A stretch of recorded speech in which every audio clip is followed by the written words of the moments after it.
Hello guys, hello, this is for Sagittarius. Sagittarius, welcome dito sa aking channel, Kapalaran 888. Welcome. Alamin natin kung anong messages, vibration, gabay energy para sa lahat ng Sagittarius. Okay, so first card natin is experiments. Experiments guys, manipulation of nature, forcing change, cruelty, and the pursuit of knowledge, arrogance. So, yun. Sinasabi ng bara sa'yo dito, marami kang napagdaanan sa buhay, Sagittarius. Maraming mga tao na, like sa relationship, sa trabaho, sa pamilya, maraming nagmanipulate sa'yo, maraming, gumawa ng hindi maganda laban sa'yo. So, dito sa barahang to, sinasabi na, kailangan mo daw na baguhin na yan. Okay? Kung dati ay hinahayaan mo lang yung mga tao na minamanipulate ka, ngayon daw ay lumaban ka. Puwersahin mo na magbago yung sarili mo. Okay? Sinasabi ng baraha, may mga taong inaaliposta ka, may mga taong niyuyurakan yung pagkatao mo. Oras na daw para lumaban ka. Okay? Fight for your rights. Fight for your dreams. Okay?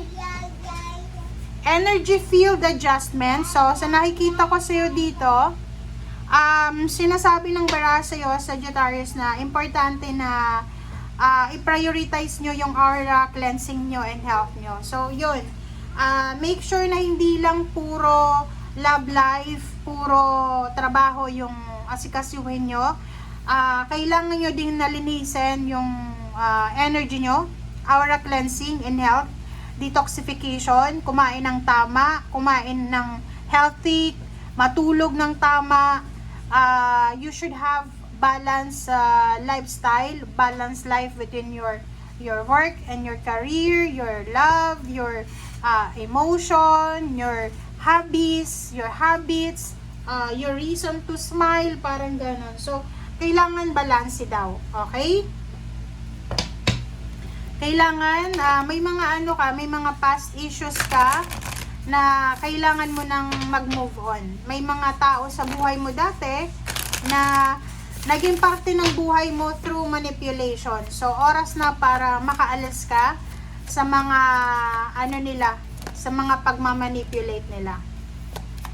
Alright, Teresa, time out. Oh, 'di ba?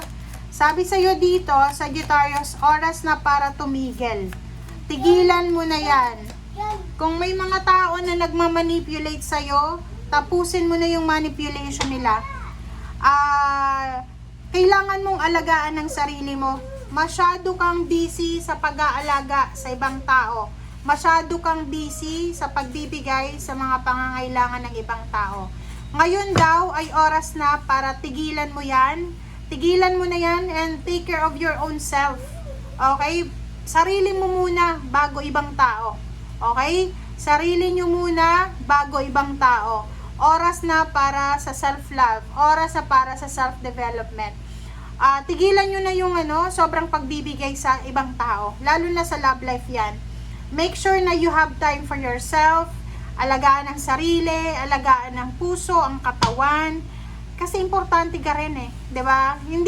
Hindi mo kailangan na i-sacrifice ang sarili mo para lang sa ibang tao. Okay?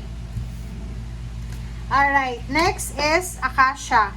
Oh, 'di ba? Sinasabi ng bara sa'yo na you have the ability to counsel others and help them awaken their spiritual gifts. Okay, yun. Kailangan ka ng ibang tao, pero mas kailangan mo na bigyan ng sarili mo ng kapayapaan. Ganun yun. Kasi may ibang Sagittarius ang puro lang iba. Iba na lang yung inaasikaso nyo. Napapabayaan nyo na yung sarili mo. Lalo kung in a relationship kayo, may mga in a relationship na Sagittarius na masyadong nakafocus lang sa relationship. Okay? So, sa ngayon daw, eto na yung perfect moment, perfect time daw to para sarili mo muna ang bigyan mo ng focus. Okay? And let's check.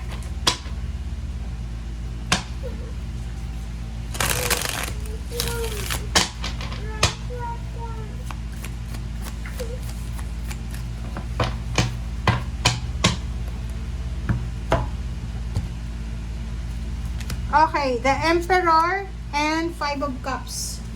Okay, Emperor and Five of Cups.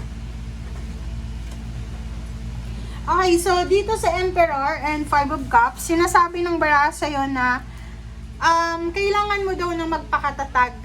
Kailangan mong i-reclaim ang iyong power. Like, ano yung sinasabi dyan na reclaiming your own power. Ibig sabihin yan, na kailangan mong unahin ang sarili mo. Kailangan mong unahin ang stability ng buhay mo. Ano yung ibig sabihin noon? Kung dati ay hinahayaan mo lang yung ibang tao na alipustahin ka, lokohin ka, ganyan, yung parang pikit mata mo lang na tinatanggap, sa ngayon daw sinasabi ng barahan na posibleng nagsisisi ka na. Kasi namihasa sila parang gano'n, namihasa sila. So kaya palagi ka na lang na tumatanggap ng mga ng mga injustices. So ngayon, eto na yung time, eto na yung perfect moment para ipaglaban mo yan. Okay? Sabi ng baraha dito, lahat daw ng sacrifices mo, may kapalit yan na victory and success. Lahat daw ng mga pinapasan mong problema, pinapasan mong mga obstacles and challenges, meron daw yan na kapalit. Alright, Queen of Swords and King of Swords. So dito, compatible to. Compatibility. Kung love life ito guys, makakatagpo ka ng love life na compatible kayo.